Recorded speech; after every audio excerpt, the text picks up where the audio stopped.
এরপরে আসো ভাইয়া উপাংশ বা অংশক।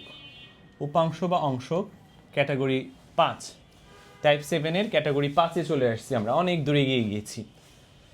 অংশক বা উপাংশ নির্ণয় খুবই ইম্পর্টেন্ট, খুবই ইম্পর্টেন্ট। কিসের জন্য ইম্পর্টেন্ট? শুধু পরীক্ষার জন্য ইম্পর্টেন্ট না, এই কনসেপ্টটা কাজে লাগায় তুমি ফিজিক্সের অনেক কিছু সলভ করে ফেলতে পারবা। ডায়নামিক্সে, নিউটনিয়ান মেকানিক্সে, ওয়ার্ক এনার্জি অ্যান্ড পাওয়ারে, এরপর পরবর্তী যত চ্যাপ্টার আছে এমনকি সেকেন্ড পার্টেও এই কনসেপ্টে জাস্ট জানবা যে উপাংশটা কি, একটু বুঝবা, দেখবা যে উপাংশ দিয়ে অনেক বড় বড় কঠিন কঠিন প্রবলেম তুমি ইজিলি সলভ করে ফেলতে পারতেছো। আমরা এখানে জাস্ট একটা পিক আপ লাইন দ্বারা পুরা উপাংশের সব কিছু বুঝে যাব। আমরা যদি এই লাইনটা বুঝতে পারি তাহলে আমি দুনিয়ার সব কিছু বুঝে যাব উপাংশের। জাস্ট এই লাইনটা বুঝবা, কিচ্ছু লাগবে না, জাস্ট এই লাইনটা বুঝবা। এই লাইনটা বোঝা তোমার জন্য এখন আরও বেশি সহজ হয়ে যাবে। কেন? কারণ আমরা লম্ব অভিক্ষেপটা কিন্তু বুঝে আসছি। আমরা যেহেতু লম্ব অভিক্ষেপটা বুঝে আসছি, এটা বোঝা তোমার জন্য কোনো ব্যাপারই হবে না। আসো আমরা একটু দেখে নিই। কোনো নির্দিষ্ট দিক বরাবর একটি ভেক্টরের উপাংশের মান ইজ ইকুয়াল টু ওই ভেক্টরের মান ইনটু ওই নির্দিষ্ট দিকের সাথে মূল ভেক্টরের মধ্যবর্তী কোণের কোসাইন। তো এখন আমি যখন তোমাকে লম্ব বিক্ষেপ পড়াইছি তখন যেই কথাটা আমি মুখে বলে দিছিলাম এখানে, সেই কথাই কিন্তু এখানে লেখা আছে।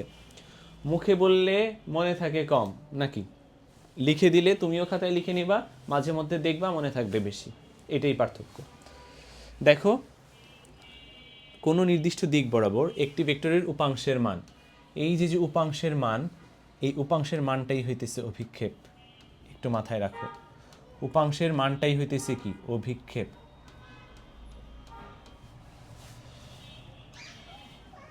আর এই যে উপাংশ বা অংশক, এটা হইতেছে একটা ভেক্টর রাশি। ভেক্টর রাশি।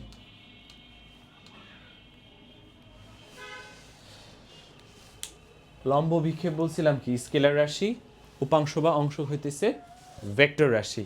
ক্লিয়ার? আর উপাংশের যে মান, উপাংশ যেহেতু ভেক্টর রাশি, এটার মান আছে, দিকও আছে। আর লম্ব বিক্ষেপ যেহেতু স্কেলার রাশি, এটা শুধু মান আছে, তাই না?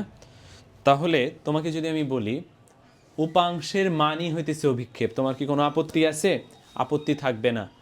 কখন থাকবে না? যখন এই লাইনটা পড়বা এবং আমি লম্ব বিক্ষেপ যা পড়াইছি ওটা বুঝবা।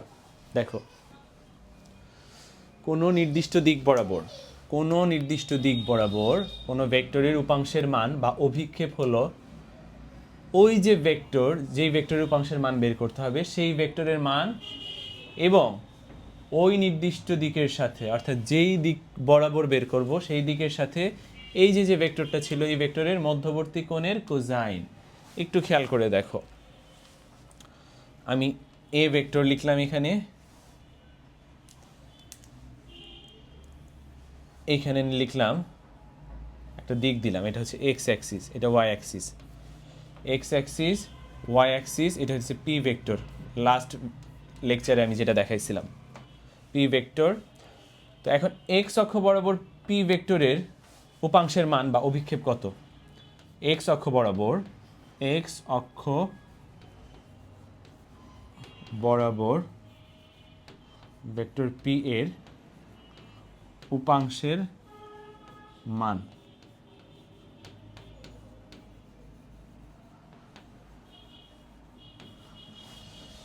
এক্স অক্ষ বরাবর ভেক্টর পি এর উপাংশের মান বা অভিক্ষেপ, এটা কত? এই কনসেপ্ট দিয়ে বের করো। ওই ভেক্টরের মান অর্থাৎ ভেক্টর পি এর মান, তাহলে আমরা কি লিখতে পারি? ভেক্টর পি এর মান হচ্ছে, এভাবে লিখলাম পি, এবং ওই নির্দিষ্ট দিকের সাথে অর্থাৎ এক্স অক্ষের সাথে পি ভেক্টরের মধ্যবর্তী কোণের কোসাইন। এক্স অক্ষের সাথে পি ভেক্টরের মধ্যবর্তী কোণের কোসাইন, অর্থাৎ এই যে এক্স অক্ষ, এই যে পি ভেক্টর, মধ্যবর্তী কোণ থেটা এক্স, এটার কোসাইন মানে হইতেছে cos theta x. Cos theta x. বুঝতে পারছি? এক্স অক্ষ বরাবর পি ভেক্টরের উপাংশের মান কি? P cos theta x. কীভাবে হইল? ওই ভেক্টরের মান ওই ভেক্টরের সাথে ওই দিকের মধ্যবর্তী কোণ থেটা এক্স, এটার কোসাইন কস থেটা এক্স। এটাই আমরা করছি না লাস্ট লেকচারে? দেখো তো, এটাই আমরা করছি। কিন্তু এখন খেয়াল করো, আমরা যদি অন্যভাবে এটা করি, আমি বললাম ভেক্টর এ বরাবর ভেক্টর বি এর উপাংশের মান কত?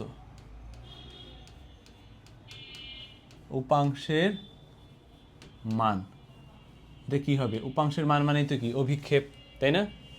তাহলে এটা কি হবে? ভেক্টর বি এর উপাংশের মান যেহেতু, তাহলে ভেক্টর বি এর মান ইনটু এ আর বি এর মধ্যবর্তী কোণের, ভেক্টর এ আর ভেক্টর বি এই দুইটার মধ্যবর্তী কোণের কোসাইন। মধ্যবর্তী কোণ যদি থেটা এক্স হয় বা থেটা হয়, বি কস থেটা, তাই তো? তো এখন দেখো তো, এটাকে আমরা কি লিখতে পারি? একটু খেয়াল করো তো, এ ডট বি সমান সমান আমরা কি জানি? Vector A dot vector B is equal to, আমরা জানি না, A B cos theta, A B cos theta, dot গুণের একদম বেসিক। তাহলে এখান থেকে বি কস থিটা মানে কি লেখা যায়? এখান থেকে বি কস থিটা সমান সমান আমরা কি লিখতে পারি? দেখো তো, বি কস থিটা লিখলে আমরা লিখতে পারি না A dot B divided by A? লেখা যায়? এইটুকু লেখা যায়? অবশ্যই লেখা যায়। তাহলে লিখে ফেলো, vector A dot vector B divided by A. তাহলে উপাংশের মান আমরা কিভাবে বের করব বুঝতে পারছি? উপাংশের মান আমরা কিভাবে বের করব বুঝতে পারছি? বি কস থেটা, তার মানে A dot B divided by A, যদি দুইটা ভেক্টর এভাবে আমাদের দেয়া থাকে। এইটুকু ক্লিয়ার?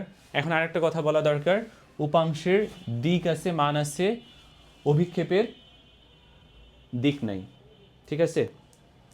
যদি উপাংশের মান বলছি তখন এটা হবে, আর যদি উপাংশ বলা হইতো, উপাংশের মান না বলে যদি আমি উপাংশ বলতাম, তাহলে শুধুমাত্র মান না লিখে আমি এখানে একটা দিক দিয়ে দিতাম। দিকটা কি? এ বরাবর দিলে এ বরাবর একটা একক ভেক্টর দিয়ে দিতাম, ঠিক আছে? যদি বলতো যে উপাংশ, যদি এইভাবে বলতো উপাংশ, তখন কি লিখতা? দেখো, তখন যা লিখতা সেটা হইতেছে বি কস থিটাটা এভাবে লিখতা, লিখে কার দিকে? এ বরাবর। তাহলে এ বরাবর একটা একক ভেক্টর দিয়ে দিতা, এই যে এ বরাবর একটা একক ভেক্টর দিয়ে দিতা, ঠিক আছে? এই যে উপাংশ বললে একটা দিক দিতে হবে, উপাংশের মান বললে কোনো দিক দিতে হবে না। আশা করব এই জিনিসটা আমরা ক্লিয়ার। এখন আসলে একটা প্রবলেম সলভ করে আমরা একটু বোঝার ট্রাই করি।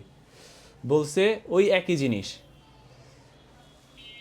লম্ব অভিক্ষেপে আমরা যেই প্রবলেমটা সলভ করছি এখানেও সেম ভেক্টর দিছে, বলছে উপাংশগত। ওইখানে বলছিল অভিক্ষেপ কত, এখানে বলছে উপাংশগত। তাহলে লম্ব অভিক্ষেপে আমরা দিক দেই নাই, শুধুমাত্র মান বসাইছি। এখানে আমাদের উপাংশ যেহেতু বলছে, তাহলে আমরা এখানে একটা দিক দিব। তো দিকটা কি? খেয়াল করো, এক্স অক্ষ বরাবর এটার উপাংশ কত? উপাংশের মান 4। দিক যদি বলে তাহলে 4i হ্যাট, এই যে এটা দিক, তাই না? এক্স অক্ষ বরাবর আয়ত একক ভেক্টর। ওয়াই অক্ষ বরাবর উপাংশ কত? যদি অভিক্ষেপ বলতো মান লিখতাম, যেহেতু দিক উপাংশ বলছে দিক লিখবো, -5j হ্যাট, এটা হইতেছে উপাংশ। আর জেড অক্ষ বরাবর তোমরা বলো তো কি হবে? +3k হ্যাট, ওকে, +3k হ্যাট বা k হ্যাট, আমরা দিক দিয়ে দিছি। উপাংশ বলছে দেখে দিক দিয়ে দিছি, এই জিনিসটা মাথায় রাখবা সব সময়। Is it clear? আশা করবো আমরা এই জিনিসটা বুঝতে পারছি, ওকে।